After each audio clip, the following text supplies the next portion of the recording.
Hey everyone, welcome back to another video. Today I'm going to be starting my preseason power rankings. We're going to be starting with the Americas League, then we'll go to EMEA, and then Pacific. I am recording this before I finish watching all the Pacific players, so you won't see this for a little while. But I did off-season grades for every single team. Those are separate from power rankings. Those are just how much better the teams got. These are actually how good the teams will be ranked up against each other.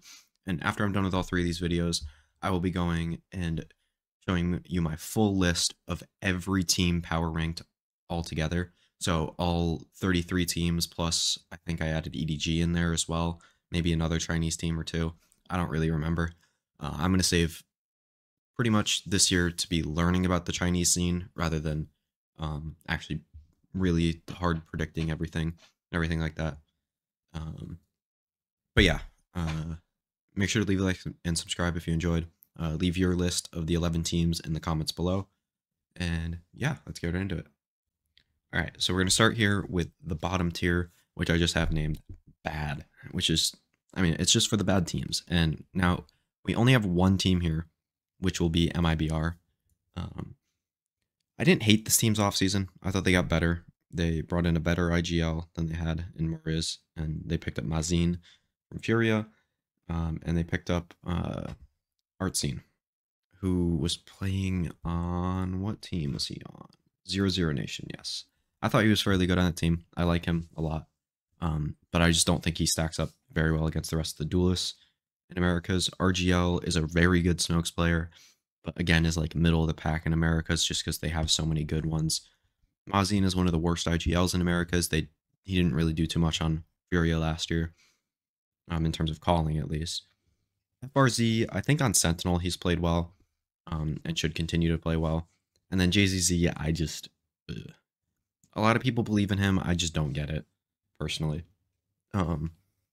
Only saving grace for this team is they do probably have one of the best coaching staffs in all of Americas. They picked up Fraud, who was coaching Loud last year.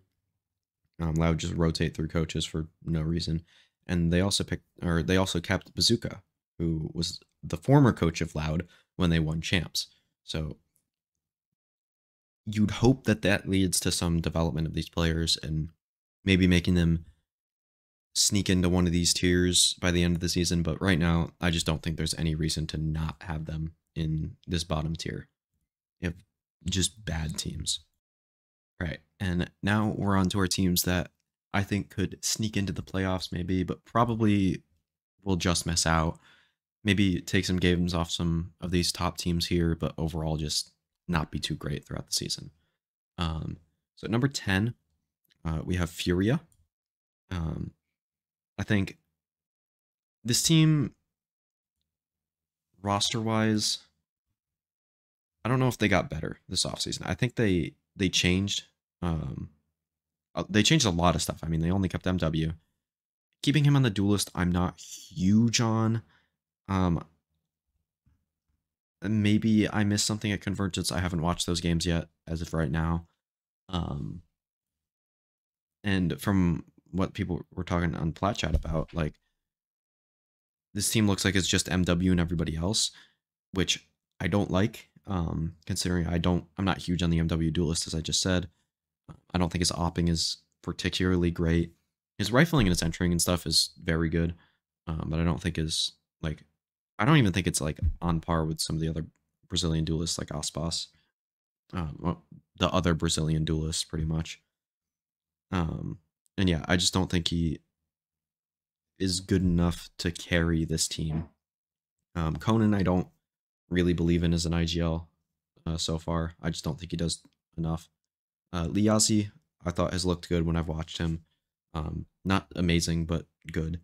Havoc, I think he's looked incredible when I've watched him.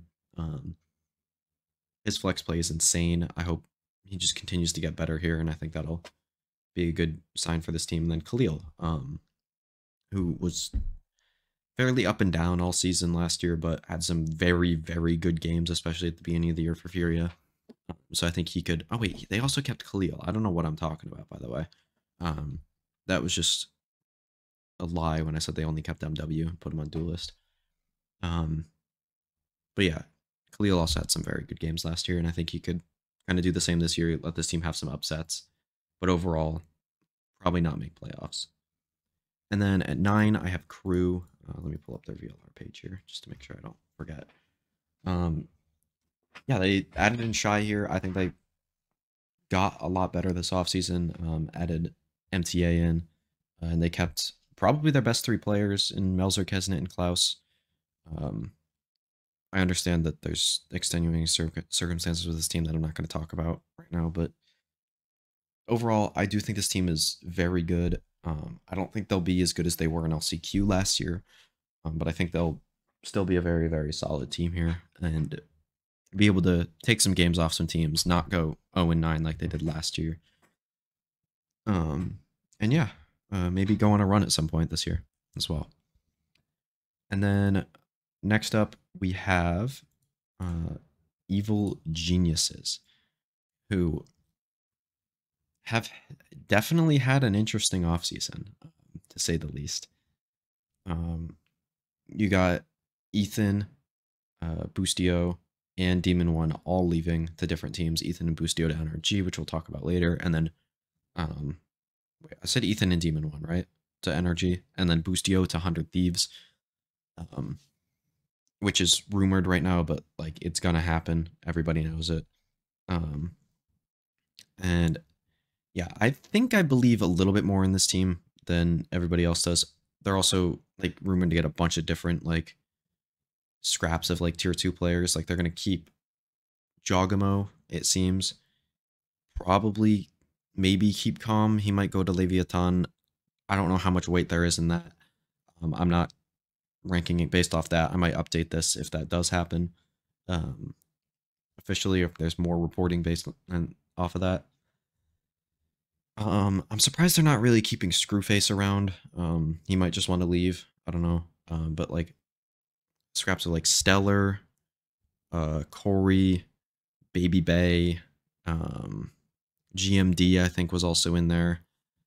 I think it was probably those 4, and then Jogamo would be the 5 here that I'm ranking.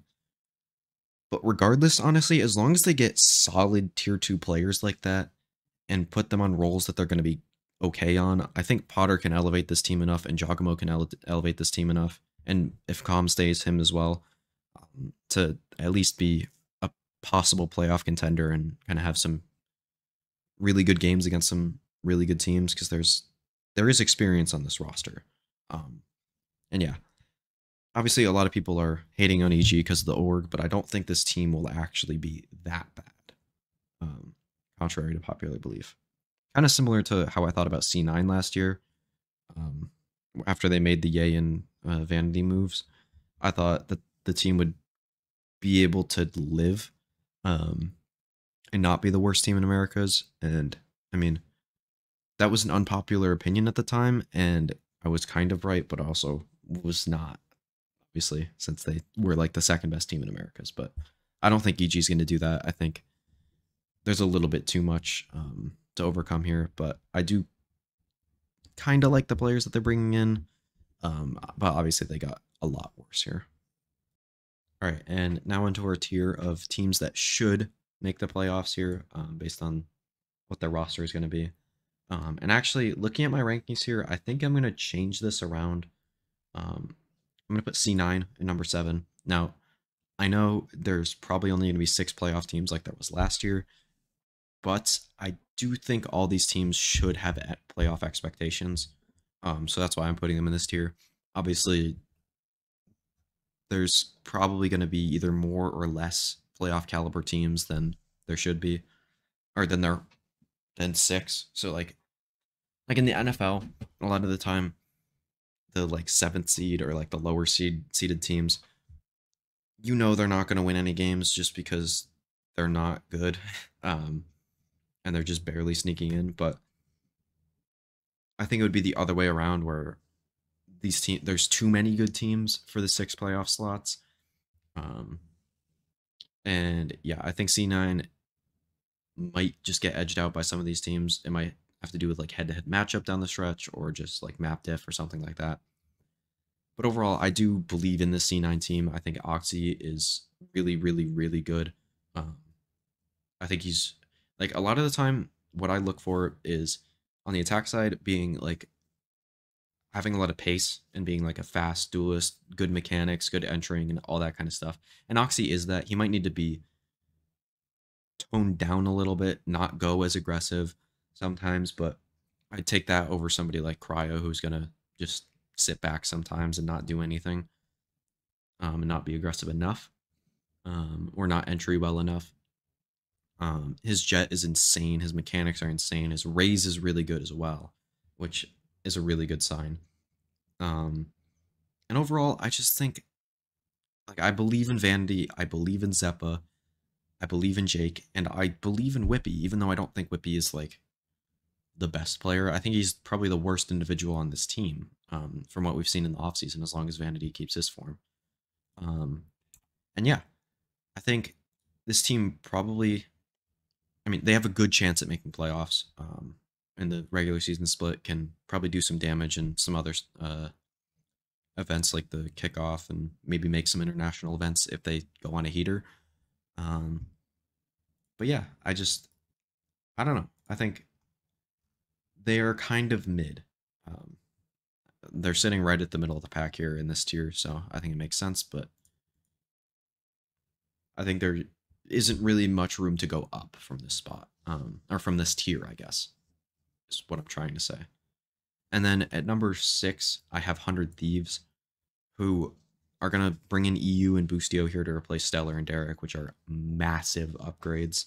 Um, Obviously, EU is better on those scan initiators, and as long as Sky's still in the meta, he's not going to be playing to his full potential. I also don't think his team is as good on maps like Ascent, where he could really shine. They'd probably need to play like more Fnatic style comps on like Lotus. What other maps? I mean, Icebox coming back into the pool, he's going to shine on that. I don't think this team's Haven looked particularly good. And I just believe in Boostio. Boostio is exactly what this team has needed ever since they started this new like Sean Garris, Mike's roster. And just like a personality that's like somebody that injects energy into the team. I think they've needed somebody like that for a long time, to help this team in like the big matches when they're down to make comebacks and that kind of stuff. 'Cause I don't think this team. I mean, last time they did that was LCQ, against. I swear they made a comeback for somebody. I don't remember who it was. It wasn't America's LCQ, it was NA, but I think this team is getting exactly what they need. Boostio Zik seems like a very good coach. I liked him putting Cryo on the Killjoy on Lotus, even though it didn't particularly work out. I think the idea is there. If they continue to do stuff like that and Cryo keeps getting better on the Sentinel, I think this team has some legs to possibly push up and have a chance to win Americas and be what the org expects. I don't know if this team is going to win champs this year, just because I don't fully believe in the Cryo Duelist, but I don't not believe in it either. So overall, I think this team is solid and probably is going to have some up and down period, kind of like last year, but overall should be very good. And then G2, I'm going to have it number 5. I am a little bit worried about this team. Obviously, I take off-season events with a grain of salt. That's why they're still number 5. And I think it's just more of other teams passing them up right now. Because I do believe in the talent on this team. I really like Trent. I rate him really highly. I rate Valen really highly. And I think Leaf is a very good player. I just don't think he performs well enough in the big matches, which combining that with this team doesn't seem like the best fit, even though they did win in Ascension. I do think that is a big step up for this team. But they also didn't completely dominate last year in Tier 2. I feel like it's very revisionist history to go back and say that they were by far the best team, in Tier 2 last year, because you had, who was it? M80 in Americas, or in NA. You had MXM, who contended with them and were very close with them. Um, there was another team as well that I don't remember. I think, I guess G2, the actual G2 team, was contending with them at the beginning of the year. And then the Union at Americas was kind of contending with them as well. So it's not like they were by far the best team, like maybe Apex was in EMEA or Bleed was in Pacific. Like, I think you might have to give a little bit of a tier 2 tax here, even though I do believe in a lot of the players. Um, I just don't know if the team as a whole is going to fully come together this year. I'd like to believe that they're going to come together next year and maybe make a roster change in here and then kind of push towards that. Maybe they can win America's kind of tier or conversation, but I'm really not there with this team. All right, and now we're on to our top 4 teams. I'm going to try to do these all in a row as long as my voice doesn't die. But we're going to start here at number 4 with Sentinels in this maybe can win America's tier, like if they go on a heater in the playoffs or something like that, and they can pass up these other teams. But this team has had an incredible offseason in terms of just winning tournaments and that kind of stuff. I think they had a pretty good offseason in terms of adding talent, bringing in John QT and Celsius. I think, yeah, that's it. Yes, that's it. I was just making sure. And yeah, I just think this team has a chance to go and actually win something this year, whether it be a Masters or even maybe Champions. But I kind of doubt that. I don't know if they're going to be able to kind of punch up into the top tier of team. But I think if they go on a run, they definitely could. Like Zekin, I have as a top 3 duelist in Americas. John Cutie is up there for IGLs. I don't remember exactly where I have him ranked right now. Zelsis is one of the best flex players. So is, I mean, Zelsis and Tens are like both flex players for this team. I don't know how you would rank that, but they're both very solid. I actually scratch me saying that Zelsis is one of the best. I don't think he is up there, but he is very solid and will really never give you a bad game per se, and also just adds a lot in terms of energy, like I said, with Boostio and that kind of stuff. Yeah, he's very, very good for this team. And then Saucy just continues to get better on the sky and is becoming a rock solid initiator player for this team that they really, really need. And yeah, I think this team has potential to win tournaments this year. I don't know if they will. I'm holding off a little bit on the hype from the offseason, but I do think it does mean something that they're winning these tournaments straight up against these very good teams in like DRX, Liquid, Paper Rex, the Terex All-Stars team, obviously one of the best teams in the world. Oxygen is a very good tier 2 team. G2 I have rated highly here. All those teams they beat. And yeah,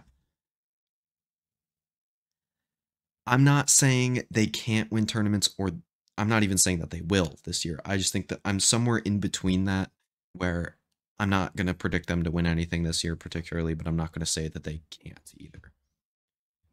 And then now on to number 3 here, also in this can maybe win America's team or tier is Loud, who made one change in the offseason, and that would be bringing in QCK instead of Ospas. Not a change that I get. I don't get why they would bring in QCK to replace Ospas, considering I thought QCK was very passive last year, while he was okay on that role that he was playing for year, which is pretty much full-time Viper. I think he played a little bit of Sentinel here and there. I don't exactly remember off the top of my head, but that just doesn't seem like a role that fits. I think his most played agent is actually Jet. It is, yes. So maybe you could argue that he's going to be good on that role. You could also say that Tui's is going to be playing the duelist here, and he's going to be playing the smokes, which I actually would like better. Tui's has played duelist in the past. I haven't watched him play duelist, but just he is more aggressive on the smokes than QCK was on Viper. So I don't exactly know what they're going to choose. I think either way, it is a hard downgrade, but I do still believe in the rest of this core, especially Les and Sadak. Cowanzine has been up and down at these international events, but more up as of late, I'd say. And then yeah, Tui's, no matter what he plays, I think it will be fairly good. And yeah, I also think no matter who plays the duelist here is going to get better because of the rest of the team here, specifically Sadak. And I believe so much in him as a talent developer, and somebody who can make these younger players better. And yeah, overall, I believe in this team. I don't think they're going to fall off too much, but I can't put them in this could win champs tier like maybe they would have been if they kept Ospas. Um, and yeah, I don't really have too much else to say about Loud. Everybody knows who this team is. I think they'll just be like 90% of what they were last year, pretty much. Like just like they were this year. Okay. Now I'm going to be recording this next part of the video probably like a week after I recorded the first 4 tiers. And now Calm to Leviathan is seeming a lot more likely after Noswar has just been benched. Again, as I said, it doesn't change where I place EG, and it doesn't change where I place Leviathan, I don't think. But it does kind of change how I'm going to talk about them a little bit. I think I would still have energy over them. I just think all 5 players there are insane. You could argue 3 of them. You could argue 4 out of their 5 players are the best in role in Americas, being Demon One, Ethan, Crashies, and Marved. I don't think Victor you would categorize as the best Sentinel player. But still, just 5 obscenely good players. I don't think Ethan's IGLing is going to be a problem at all. He's done it in the past. It hasn't looked that bad. And that was even on like 2 weeks notice at best. No, it was like they cut Eccles and Baby J and then he IGL'd the next week.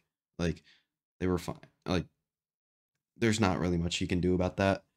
And he's also coming into a system here with Crashies, Victor, and Chet, which if there's any 3 people I would want to be with me when I'm IGLing my team for the first time, those 3 would be them. And he also just seems like a generally smart and experienced player. And yeah, I don't think this team is going to have the issues that people think they're going to have. Obviously, there's a decent chance they start a little bit slow on the year, but overall, just get back up to speed and start destroying people. As for Leviathan, I do think this team has a better chance to be the best team in Americas now that they have Calm now, and I think they are a super team. As like Energy is a super team, but I said Leviathan is not quite a super team before, but I think you could consider them one now. I think Mazzino being your smokes player, you probably say he's not, or they're not a super team with him, and then also Tex being kind of in the middle of the pack of Sentinel players. Like I have Mazzino as my lowest rated smokes player in Americas, in like a bottom tier with like a lot of people. Like he's not like by far the worst, and he's not bad, but I do have him as the worst player, smokes player in Americas, and I have Tex 9th in terms of Sentinel players in a bottom tier with 3 players, just because you don't know what you're getting from him. So I think maybe I'd still not quantify as a super team, but regardless, Calm is a big upgrade over Noswar. I am a little bit worried about exactly if they're going to be able to play like these Viper comps still, because I don't know who's playing Sky then. Unless King is transitioning to like full-time smokes like what Mazzino is playing, then Mazzino's going to play Sky. And even then I don't like that. So I don't know. This team could get weird. It's already gotten weird being like the way they cut Noswar and all that kind of stuff. I think there is flop potential here with this team. But I think there's just too much talent for it to majorly flop. Like I think there's a good chance they move down into like this range. I could even consider moving them down, but after making an upgrade like Calm to Noswar, I don't think I can fully drop them down here. But yeah, regardless, two insane teams that could win champs, and probably the two favorites to win Americas right now. And yeah, with that, that's the end of my tier list. Let me know what you guys think in the comments below. Which team should be moved up? Which team should be moved down? What are your rankings? All that kind of stuff. And stay tuned in a couple days where I will be putting out my EMEA power rankings, and then probably a few days after that, my Pacific. I could end up changing these if there's more roster moves, being like maybe Jogamo goes somewhere. Maybe like the DRX players go somewhere. And that's not reported on before I make that Pacific video. All stuff like that. If you want my opinions on that kind of stuff, go follow me on Twitter. I will be updating these power rankings if they need updating. And yeah, I'll see you guys in the next one. Peace.